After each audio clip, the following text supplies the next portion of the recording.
Hey friends, thanks for tuning in. Boy, do I have a story for you about emergencies and how to prepare for them. So let me set the stage.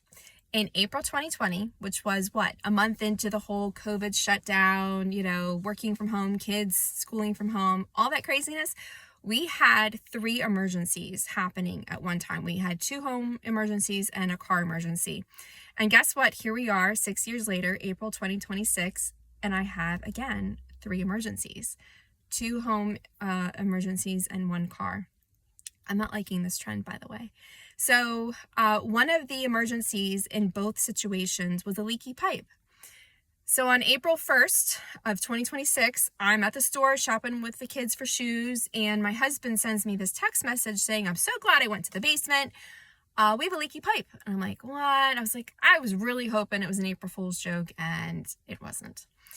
So we think that it had been leaking maybe for at least 3 days, just from the amount of water that was on the floor. And I had been down there on Sunday and it was fine. So called the plumber that night and said, "Hey, can you come out tomorrow?" Yep, we'll come out. I said, "Oh, by the way," because I'm very forward thinking. I'm like, I was going to come out your way anyway in a month. I need you to bring some supplies for our neutralizer too. So they're like, "Sure, we'll bring it with us." Saved me a trip. Well, what I thought was just going to be a simple pipe repair ended up being more. And they showed us that the recirculating pump that was near where this pipe was that was leaking was also bad and needing of repair. And they showed us why, and I'm like, okay. So they said, well, we don't have the recirculating pump with us. We have to go somewhere and get it. And because, we can come back another day and do it, or we can just drive 30 minutes, get it, and come back, and we'll be charging you for half that trip. I'm like, well, we don't have any hot water until this gets replaced, so let's just do it. So they did. They went and got the recirculating pump, replaced the pipe. We should not have any leaks in that area again, based on, what they did to correct everything. And I'm just so grateful they took off that fee to charge us for that trip. So grateful. I'm like, those blessings are awesome. But here we are, over $1,000 later, on what we thought was going to be a small repair ended up ballooning into something bigger.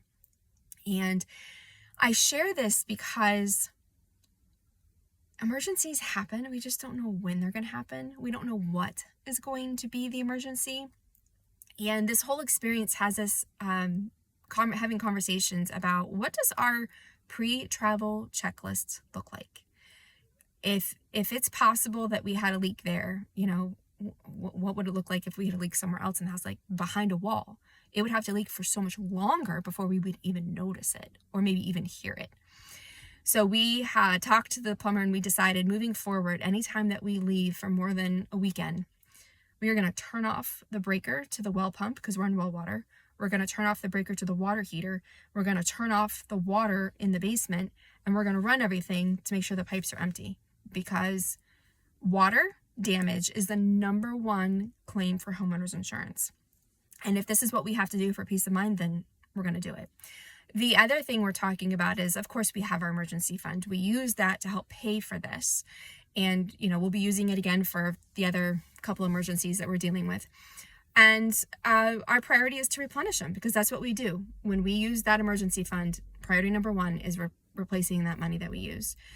And if you are thinking about homeownership, or you are a homeowner, I strongly encourage you to have a healthy emergency fund for your needs. And if you're thinking, that sounds great, there's no way that I can save up money like that, you can. You just need to start where you are. And if you're not sure how to save or how much to save, then let's talk, because life is going to happen. We just don't know when. And you need that cushion to help you navigate that. Is it still frustrating to be spending money out of this emergency fund pot they have? It's basically a savings account that we protect, we isolate it, we only use it for emergencies, car repairs, leaky pipes, anything else that breaks unexpectedly that is truly essential for living. And you need that.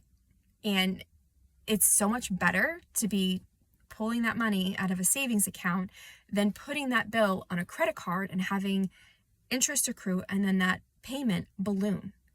So, emergencies, they happen. You need a fund for them. And let's talk and make it happen for you.